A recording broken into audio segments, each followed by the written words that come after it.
यो यस्तो डेन्जर बलियो छ साथीहरू। पाइन्ट चाहिँ यस्तो छ होइन, यो पाइन्ट अर्डर गरेको एउटा, यो पाइन्ट। अनि त्यस पछाडि अर्को हेरौँ है त ब्याक गर्नलाई। अनि यो घडी, अनि यो घडी है ती ल। त्यो पाइन्ट र यो घडी अर्डर गरेको ल भने जस्तो सामान छैन हेरौँ है त गाइस ल। Let's check it out. अब मैले यो प्याकेज ओपन गर्दैछु है त। मैले देखाएको जस्तै सामान यहाँ छ कि छैन, टेमु पास हुन्छ कि सामान मगाउनु ठिक छ कि छैन टेमुबाट आज थाहा हुन्छ है त साथीहरू। Let's go. ल यो सिल खोलिसक्यो कि सिल खोलिसक्यो साथीहरू, सिल खोलेको सिल ओपन नाउ। ओहो सिल त बलियो हुन्छ त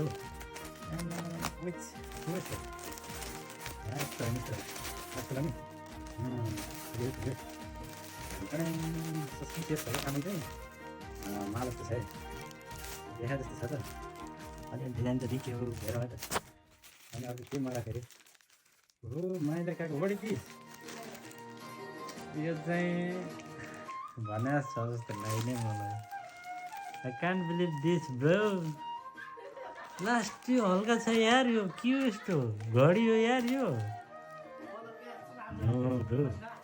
हल्का छ यार, यो कसरी हुन्छ यार।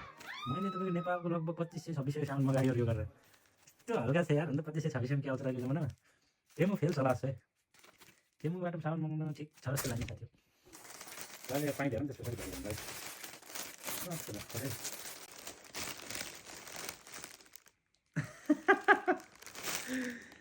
अबे यार जे सोचेको त्यही आयो यार, मैले नसोचेको सामान आयो यार। यस्तो सामान यार, ट्र्याकसुट जस्तो छ यार यो सामान यार, यति पातलो। म त जिन्सको प्यान्ट होला भनेको यार। थेट तेरो साथी हो यार,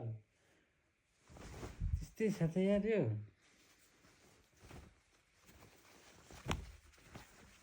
अच्छाले बरे के हो यार यो, वाट इज दिस।